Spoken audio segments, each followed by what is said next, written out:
오늘 하나님의 말씀은 시편 71편 14절로 17절 단락의 말씀을 봅니다.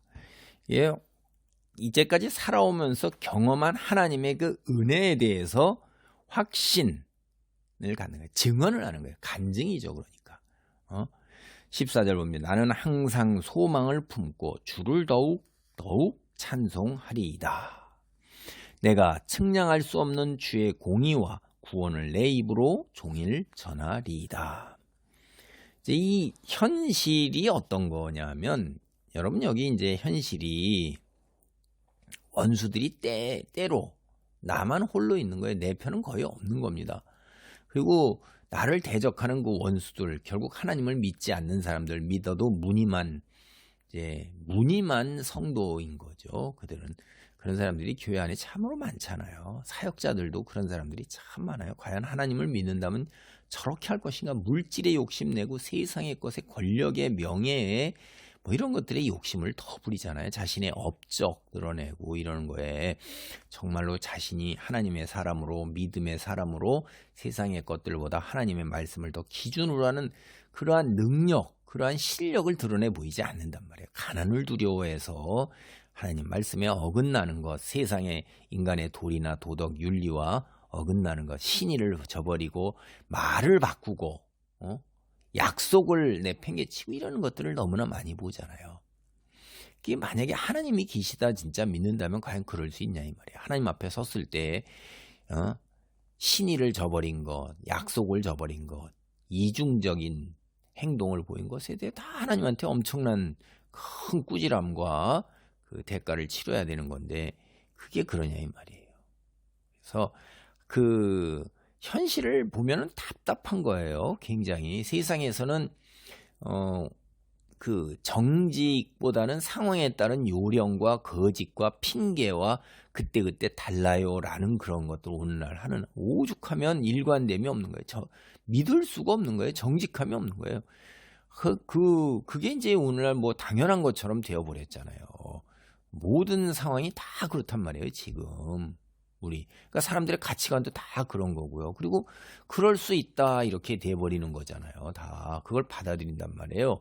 저희가 자라서 어렸을 때에는 그럴 수 있다라는 게 말이 안 되는 거거든요.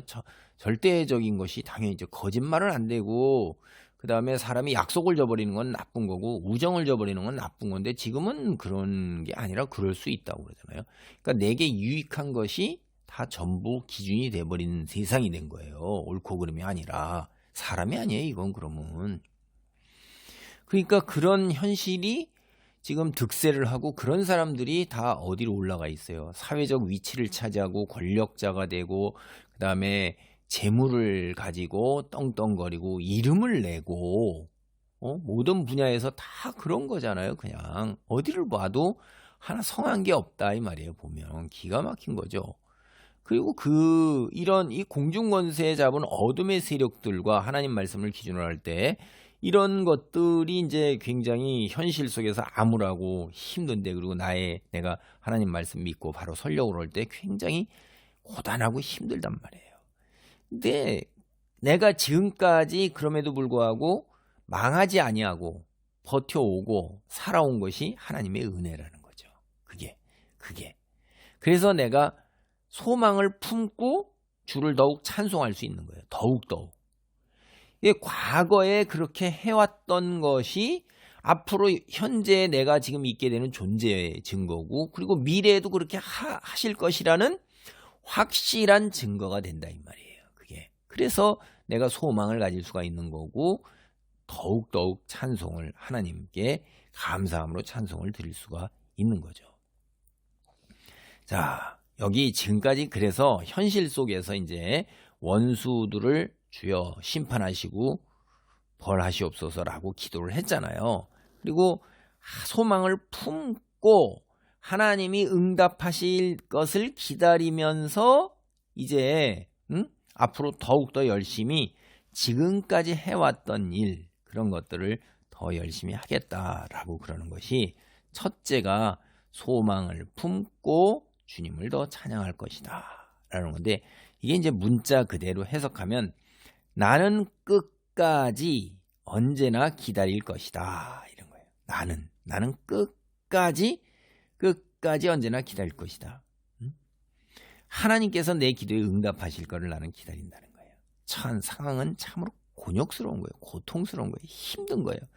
그렇지만 끝까지 하나님을 찬송하고 주님께서 내 기도에 응답하시고 내 기도를 이루어 주실 것이라는 것에 대한 신뢰와 소망을 저버리지 않고 지금 이 곤욕, 고통, 이 어려운 상황을 견뎌내겠다 이런 거예요. 이게 나의 삶이 형편이 더 악화되든지 간에 지금 당장 변화가 돼서 응답받지 않고 세상 사람들이 다 뭐라 하나님이 과연 계시기는 한 건가 이런 말을 할다 할지라도 오직 주님만을 바라보면서 살겠다 이런 다짐을 하는 겁니다. 이제 두 번째는 뭐냐 하면 항상 주님의 공의와 구원을 간증하겠다는 거예요. 측량할 수 없는 주의 공의와 구원을 이야기하겠다는 거예요. 이거 우리 머리로 이해가 안 되는 거예요. 이게 우리의 머리로 우리 용량으로는요 하나님의 공의와 구원을 갖다가 다 헤아릴 수 없고 이해할 수 없고 담을 수 없는 거예요. 그래서 온전히 증언을 못하는 거죠. 그러나 현재 내가 할 수 있는 한도에서 최선을 다하겠다. 그래서 하나님께 영광을 돌리겠다. 이런 거예요. 그래서 그 다음에 이제 보면 내가 주 여호와의 능하신 행적을 가지고 오겠사오며 주의 공의만 전하겠나이다. 이 개역개정 오늘 여기 내가 주 여호와의 능하신 행적을 가지고 오겠사오면은 그 히브리어 성경을 그냥 문자 그대로 번역해 놓은 거예요. 그러니까 의미를 조금 때때로 이제 의역을 하는데 우리가 그 의미가 뭐냐 하는 거예요. 이게 그거를 내가 주 여호와의 능하신 행적을 가지고 오겠사오며 라는 게 문장의 그 문자 의미는 그거예요. 근데 여러분은 그 의미가 뭐라고 생각을 하세요? 내가 능하신 행적을 가지고 오다? 이건 뭐라고 그래요? 영어 성경은 어떻게 하느냐면 유대인 성경은 그래서요. 나는 주님의 능력을 찬양하기 위해서 즉 증언하기 위해 왔다 이 세상에 그런 의미로 해석하는 거예요. 또는 이제 70인역 이 히브리어 성경을 헬라어로 옮겨놓은 70인역이 있잖아요. 그게 신약 성경의 저자들은 대부분 다 히브리어를 못 읽기 때문에 헬라어로 번역해놓은 이 70인역을 사용을 하는데 70인역은 나는 주의 능력을 힘입어 왔다. 살아왔다는 거예요. 그리고 살아갈 것이라는 거죠. 그런 의미로 이제 이게 내가 주 여호와의 능하신 행적을 가지고 오겠다. 이런 얘기가 그런 의미예요. 그렇게 바꾸어 놓으면 이제 이게 문자 직역이 말하는 바 의미를 전달하는 거죠. 그러니까 내가 왜 이 땅에 있는 거예요? 주님의 능력, 증언자로서 찬양을 하기 위해서 있는 거예요. 그리고 내가 주님의 능력을 힘입어 지금 살고 있다는 거예요. 그거 우리가 지금 이 땅에서 살아가는 게 이 어둠의 세력이 지배하는데 사람들은 하나님이 어디 있냐고 미루는데 우리는 하나님을 믿고 살잖아요. 그게 주님께서 우리의 눈을 열어주시고 우리가 믿음을 갖고 살 수 있도록 주의 능력이 나를 붙드시는 거예요. 그거를 내가 그 이야기하는 거가 바로 이거예요. 이게 그래서 우리가 바로 존재하는 것 자체가 믿음의 백성 하나님의 자녀로 존재하는 것 자체가 바로 우리의 소명인 것입니다. 그게 빛의 자녀예요. 세 번째는 이제 평생 경험한 하나님의 은혜와 교훈을 전할 거라는 거예요. 17절 하나님이여 나를 어려서부터 교훈하셨으므로 내가 지금까지 주의 기이한 일들을 전하였나이다. 어릴 때부터 하나님께 많은 가르침을 우리 주일학교 때부터 하나님의 그 말씀 가르침을 많이 배우잖아요. 그리고 주님 자라나면서 우리가 유초등부, 중등부, 고등부, 대학, 청년까지 살면서 이런 뭐 절기마다 이런 집회도 하고 수련회도 할 때 우리가 하나님의 놀라운 성령의 역사도 체험을 해요. 그리고 살아가면서 때때로 우리가 기도하는 가운데 공경에 빠졌을 때 하나님의 손길이 함께하는 것도 경험해요. 그러니까 많은 이적도 우리가 경험했단 말이에요. 이분도 그런 거예요. 그래서 그걸 고백을 하면서 지금 당면하고 있는 어려움, 이것도 하나님께서 허용하신 거고 내가 더 성숙한 믿음으로 자라는데 필요하기 때문에 하나님께서 그렇게 하시는 과정이라고 거의 생각하고 있는 것입니다. 그래서 지금까지 하나님이 내게 베푸신 모든 것들을 모든 사람에게 간증했었는데 앞으로도 그렇게 계속 간증하면서 널리 전하면서 복음을 전하면서 간증하면서 그렇게 살겠다는 거예요. 주님이 우리에게 가르침을 주시고 베풀 때 이거 홀로 누리라고 그러는 건 아니에요. 내 주변 사람들에게 주님이 나를 이렇게 도우사 부족한 내가 눈을 뜨고 내 삶이 고통에서 공경에서 벗어나기도 하고 또 때로는 고통과 공경에서 벗어나지는 않지만 변화된 게 없지만 내가 하나님께 시선을 고정하다 보니까 내가 울부짖던 나의 삶 속에서 평안 누리면서 하나님에 대한 그 소망을 더 갖게 되었다. 이런 거예요. 이게 간증이에요. 그렇게 서서 그렇게 살아가는 게 또 우리 입으로 하는 것뿐만 아니라 그런 삶의 모습을 보여주면서 그렇게 버텨나가는 것 자체가 간증인 것입니다. 세상 사람들하고 구별된 삶이란 말이에요. 세상은 난리 나죠. 뒤집어 엎어지고 뒹굴고 울고 붓고 다 끝난 것처럼 되고 심지어 생명끈을 놓기도 하고 이러는데 우리는 그렇지가 않다 이 말이에요.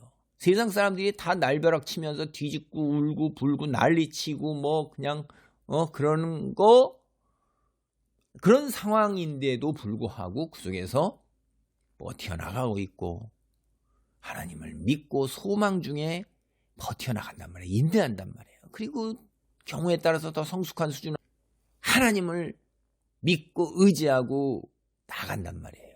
이 세상 사람들 보면 저 사람들 저 이상하다 미쳤다. 뭔가 있나 보다. 뭔가 틀림없이 있으니까 저 사람들이 저렇지. 이렇게 되는 그게 우리에게 주어진 소명이라 이거예요. 세상 잠깐 지나가는 겁니다. 그래서 신약 성경이 자꾸 참고 인내하고 버티라고 그런 거예요. 다른 지체들과 이럴 때 위로가 되고 다른 지체들이 격려가 되고 안위가 되는 거예요. 그래서 우리에게 주어진 소명 그 삶의 자리 지켜나가야 되는 것입니다. 오늘 시편이 바로 그걸 이야기하고 있는 거예요. 할렐루야. 아버지 감사합니다. 우리의 현실이 변함이 없고 우리가 당하고 있는 수치나 공경이 개선된 바가 없지라 할지라도 주님 주의 능력을 힘입어 살아왔고 앞으로 살아갈 것을 고백하며 하나님 내가 하나님의 사람으로 우뚝 서서 주여 오늘 이 자리까지 붙드신 주의 은혜를 온 천하에 드러내며 살 것을 기도하는 그런 오늘 본문을 보면서 우리 또한 그런 삶의 자리와 삶의 성숙한 신앙의 경지에 도달하기를 간절히 기도합니다. 축복하시고 은혜를 베풀어 주옵소서. 예수님의 이름으로 기도하옵나이다. 아멘.